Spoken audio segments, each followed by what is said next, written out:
बहुत ध्यान से समझना है। ये जो श्लोक है निहाल कर देने वाला है।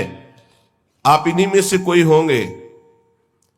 पापात्मा पुण्यवान वा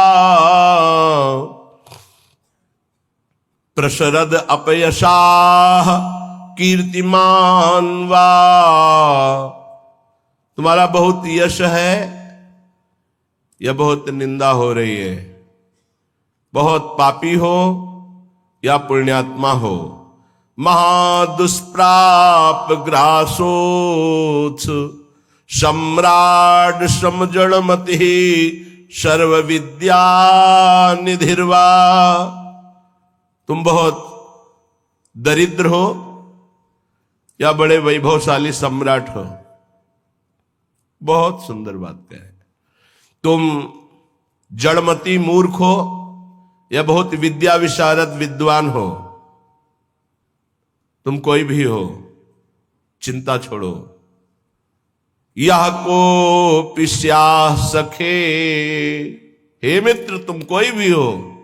नो गणे कथम पीक्षस्व वृंदावनम तच्छिंद छिंद स्वपासान गुरु निगम गिरास्वी मोहैक सिद्धान। आहा, तुम पापी हो पुण्यात्मा हो, तुम दरिद्र हो या बड़े सम्राट हो, कीर्तिमान हो या तुम्हारी निंदा हो रही है, तुम जड़मती हो या बहुत विद्वान शास्त्र विशारद हो। अब चिंता मत करो। तुम्हें यदि वृंदावन धाम आने को मिल गया है और तुम्हें शास्त्र के अनुसार चलने वाले रसिक सदगुरुदेव की शरणागति मिल गई है, तो छिंद छिंद स्वापाशान, अब तुम्हारे जितने बंधन हैं सब छिन्न भिन्न हो जाएंगे, नष्ट हो जाएंगे। यहां साधन शब्द का प्रयोग नहीं किया। क्यों? क्योंकि साधन असाधनों को मिटाने के लिए जन्म जन्म रगड़ करनी पड़ती है। भगवान आद्य गुरु शंकराचार्य जी ने कहा है कि 1000 जन्म साधना के बाद मुमुक्षता प्रकट होती है। शास्त्र जन्म जब साधना हो तब मैं मुक्त होना चाहता हूं ऐसी इच्छा प्रकट होती है। और भगवत प्रेमी महात्मा का एक क्षण का संग तात स्वर्ग अपवर्ग सुख धरी तुला एक अंग तूलनताय सकल मिल जो सुख लव सत्संग। अगर रसिक संत का संग मिल जाए तो मुमुक्षता नहीं, मोक्ष सुख भी एक पलड़े में रखा जाए, एक पलड़े में सत्संग का सुख, तो बोले मोक्ष हल्का हो जाता है। क्योंकि सत्संग से सीधे प्रेम की प्राप्ति होती, आत्मरति प्रभुरति। रसिक महापुरुष का हृदय हर समय आनंद की उफान में रहता है। जब आनंद की कमी होती तो दूसरों से सुख लेने की वासना जागृत होती है। जब आनंद की उफान होती तो दूसरों को सुख देने की भावना जागृत होती, जिसे तत्सुख भाव कहते हैं। ये रसिकों में सिद्ध है। ये तत्सुख भाव सुख देवे को चाव चित सबसो हित निष्काम या सुधर्म हरिवंश को नाम गिरा विश्राम। जो निरंतर नाम और वाणी में रत हैं, ऐसे रसिकों के हृदय में करुणा आनंद की उफान आती रहती है। तो कोई चाहे जितना पतित हो या पुण्यात्मा हो, दरिद्र हो या महाराजा हो, विद्वान हो या मूर्ख हो, सबको परम प्रेम प्रदान करने की सामर्थ्य रसिक सदगुरुदेव के चरणों में है। तो जो अपने मोह का छेदन कराना चाहता है, वो गुरुदेव के चरणों का आश्रय लेकर उनकी आज्ञा के अनुसार चले। गुरुदेव कैसे? बोले गुरु निगम गिरास, जो शास्त्र मर्यादा से सिद्ध हुए हैं। मनमानी आचरण करने वाला, शास्त्र विरुद्ध आचरण करने वाला साधक नहीं होता, फिर सिद्ध कैसे हो सकता है? सिद्धों में कुछ दिव्यताएं होती हैं जो समझ के परे होती हैं। वो हमारी मानुषिक बुद्धि नहीं है, वो दैवी संपदा का सिद्ध महापुरुष, उसकी कुछ ऐसी चेष्टाएं हो सकती हैं जो बालवत या पागलवत दिखाई दे सकती है, लेकिन बहुत ऊंचे में है, जहां कोई कर्म छू नहीं सकता, जहां कोई विषय स्पर्श नहीं कर सकता, जहां किसी भी तरह के बंधन का कोई भी हेतु नहीं रह गया है, वो ऐसी स्थिति होती है। बोले उनके आज्ञा अनुसार अपने जीवन को चलाना, ये इसलिए शर्त गुरुदेव में भी रखी गई है। तस्मात् शास्त्रम प्रमाणम थे। कोई भी ऐसा साधक नहीं जो सिद्धावस्था की तरफ गति कर रहा हो, शास्त्र विरुद्ध आचरण करके सिद्ध हो जाए, असंभव। तो फिर गुरुदेव कैसे ऐसे हो सकते हैं? ये इसलिए शर्त रखी गई कि प्रायः हम जहां किसी की बड़ाई सुनते हैं, थोड़ी बात सुनते हैं, हम गुरु बना लेते हैं। नहीं बनाना चाहिए। गुरु बनाने के लिए बहुत रुकना चाहिए। वर्ष 2 वर्ष कम से कम सत्संग सुनो, किसी और से नहीं, अपने हृदय से जांचो, किसी और से नहीं, क्योंकि और की मति किस कोटि की है वो आपकी बुद्धि को भ्रष्ट भी कर सकती है, आपकी बुद्धि को फंसा भी सकती है। कैसे? उसने अपने गुरु को प्रभु माना है और वो कहेगा मेरे गुरु से बढ़कर कोई नहीं, और ऐसा है, उसका कल्याण हो जाएगा उस भाव से। लेकिन आप बौद्धिक स्तर के तर्क भी करने वाले हैं, तो आप अपनी बुद्धि से गुरु को पहचानिए।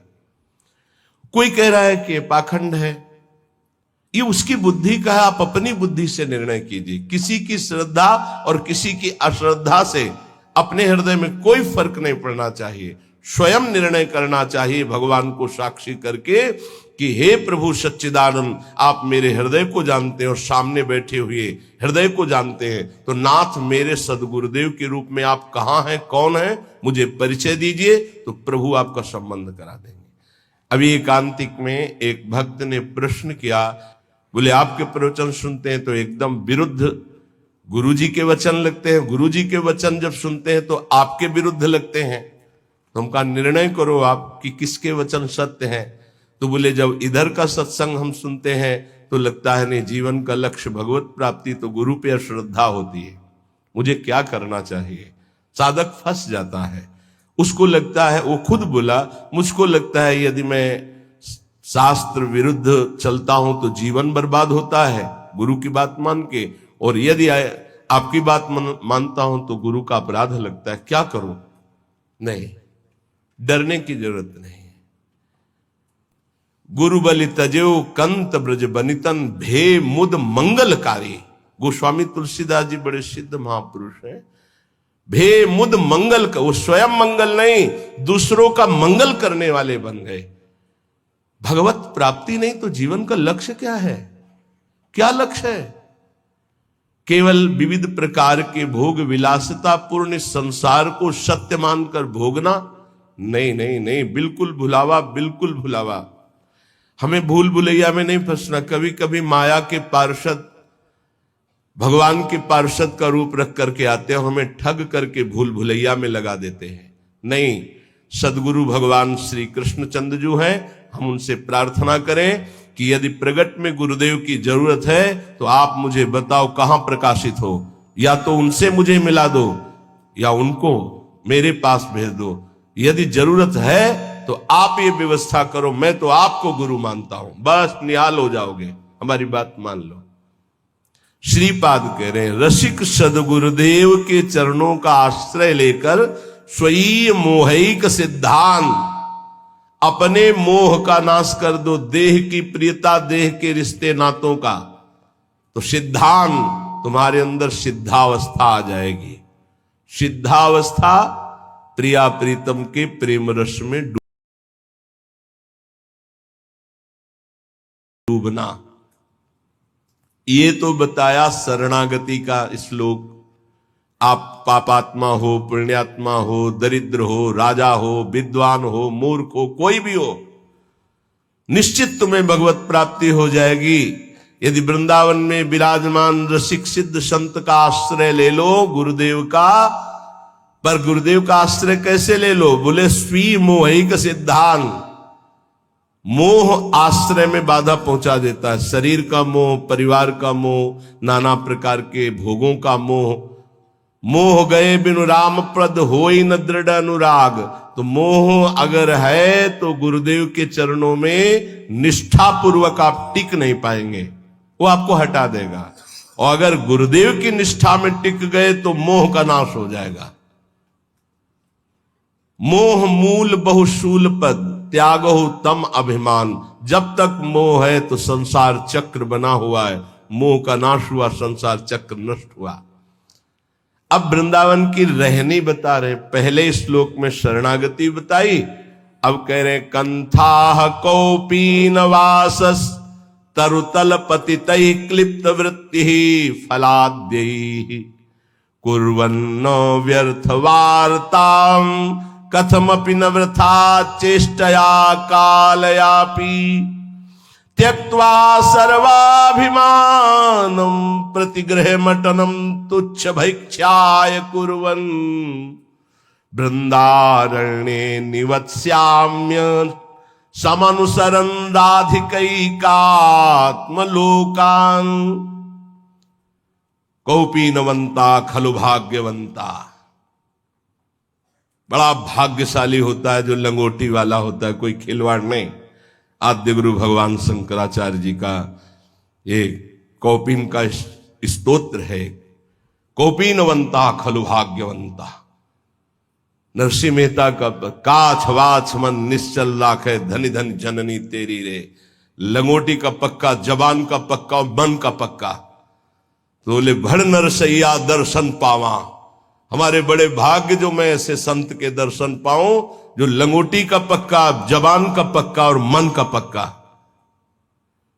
कंथा कौपीनवासास कौपीनवंता खलु भाग्यवंता। लंगोटी का तात्पर्य होता है जितेंद्रिय। आजीवन भगवत आराधन में अपने जीवन को समर्पित करके एकमात्र परमानंदमय सुख का भोक्ता, किंचन मात्र कहीं की किसी इंद्रिय का भोक्ता नहीं। वासास परिग्रह रहित वस्त्र। साधु का जो वस्त्र है वो परिग्रह रहित होना चाहिए। परिग्रह जिस पर किसी का अधिकार नहीं। वो हरिराम व्यास जी ने कहा घूरे में से बीन चिनगटा रक्षा कीजिए सीतिन। चलो वैसा नहीं तो जो गुरु प्रदत्त वस्त्र है या जो स्वाभाविक सहज में जैसे बन जाए। याचना की वस्त्र के लिए कहीं आज्ञा नहीं है। केवल याचना भिक्षा के लिए है, अन्य याचना नहीं है। तो ठीक है, नहीं है तो कोई बात नहीं। जब हमने अपने जीवन को प्रभु के चरणों में सौंप दिया तो अब हमको इस शरीर की इज्जत की परवाह नहीं। शरीर का कोई, ये तो प्रभु को समर्पित वस्तु है। वो जैसे रखें, जैसे प्रभु हमें रखे।